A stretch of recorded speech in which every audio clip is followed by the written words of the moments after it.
Hello! నేను మీ doctor అర్చన, అడ్వకేట్‌ని కూడా. ఈరోజు మన టాపిక్ మానసిక ఆరోగ్యం, మెంటల్ హెల్త్.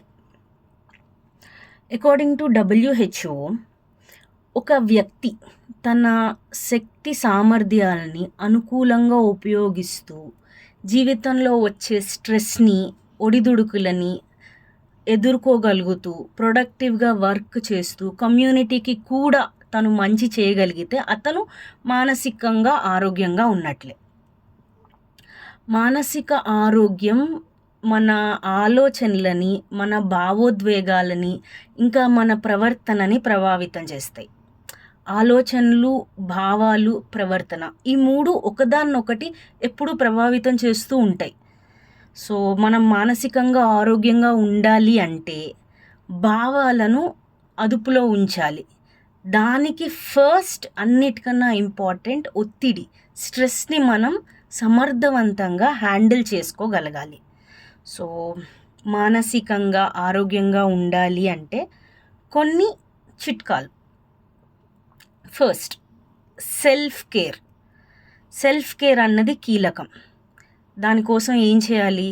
ధ్యానం, వ్యాయామంలో గడపడం, ఎప్పుడైనా మేఘాలను గమనించడం, ఇష్టమైన హాబీస్ క్రియేటివ్గా చేయడం, ఇట్లాంటివి మనం చేయవలసిన సెల్ఫ్ కేర్ సాధనాలు అనుకోవచ్చు. సెకండ్, ఆరోగ్యకరమైన జీవన విధానాన్ని పాటించడం సెకండ్ ఇంపార్టెంట్. ఎలా పాటిస్తారు? విత్ బ్యాలెన్స్డ్ డైట్, సమతుల్య ఆహారం, నిత్య వ్యాయామం, సరిపడా నిద్ర ఎక్సెట్రా. ఇట్లాంటివి భౌతిక ఆరోగ్యాన్ని ఇస్తాయి. ఇది మనకెందుకు ముఖ్యం అంటే మానసిక ఆరోగ్యం, భౌతిక ఆరోగ్యం రెండు ఒకదాన్ని ఒకటి ప్రభావితం చేస్తూ ఉంటాయి కాబట్టి. సో జీవన విధానం సెకండ్ పాయింట్. థర్డ్ పాయింట్, సత్సంబంధాలు అంటే మంచి స్నేహితులు, కుటుంబ అనుబంధాలు కూడా మానసిక ఆరోగ్యాన్ని బలపరుస్తాయి. So we should have good relationships. Fourth, సమయానుకూలమైన ప్రవర్తనతో మన ఆలోచనలని మనం మార్చుకోవచ్చు, మన భావాలని మార్చుకోవచ్చు. మన ప్రవర్తన ద్వారా మన ఆలోచనని, భావాలని మనం మార్చుకోవచ్చు.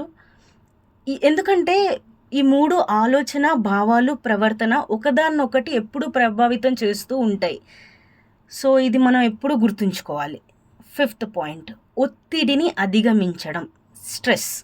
ఒత్తిడిని అధిగమించడం, కష్టం వచ్చిన ఆర్ చెడు జరిగిన తర్వాత కూడా సంతోషంగా ఉండగలిగే సామర్థ్యాన్ని సంపాదించుకోవడం చాలా ముఖ్యం. దానికి కొన్ని సాధనాలు పాటించాల్సి ఉంటుంది.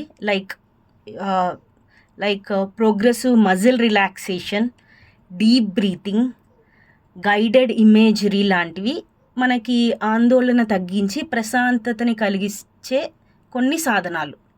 Then sixth point, healthy boundaries అంటే కొన్ని పరిధులు మన సంబంధాల్లో పెట్టుకోవడం కూడా చాలా ముఖ్యం. హెల్దీ బౌండరీస్ ఉండాలి. Then seventh point, catharsis. Freud ఏం చెప్తాడంటే మన భావాలని వ్యక్తీకరించడం కూడా మనకి మానసిక ఆరోగ్యానికి ఉపయోగపడుతుంది. దాన్ని కెథారసిస్ అంటారు. అది ఒక ఫ్రెండ్కి వ్యక్తీకరించుకోవచ్చు, లేదా మీ ఎమోషన్స్ని ఒక డైరీలో రాసుకుని అలా అయినా, ఈవెన్ దట్ హెల్ప్స్. ఎమోషన్స్ లోపలే పెట్టుకోకుండా, సప్రెస్ చేయకుండా they have to be expressed. Then eighth point, ఎలా అయితే ఇంటిని ఒక్కసారి శుభ్రం చేస్తే సరిపోదో, ఎలా అయితే ఇంటిని అనేక సార్లు శుభ్రం చేస్తామో, అలాగే మన ఆలోచనలని కూడా అనేక సార్లు మనం సరి చేసుకుంటూ ఉండాలి. మన ఆలోచనలని, మన భావాలని, మన ప్రవర్తనని సమయానికి తగినట్టుగా మనం మార్చుకుంటూ ఉండాలి. 9, మార్చగలిగే వాటిని మార్చాలి, మార్చలేని వాటిని లైక్ అసంపూర్ణమైనవి, సమ్ ఇంపర్ఫెక్ట్ థింగ్స్ అసంపూర్ణమైన పరిస్థితులు, అన్సర్టైన్, మనం నియంత్రించలేని వాటిని, అలాంటి వాటన్నిటిని అర్థం చేసుకొని సర్దుకుపోవాలి. So these are some tips, చిట్కాలు. Thank you.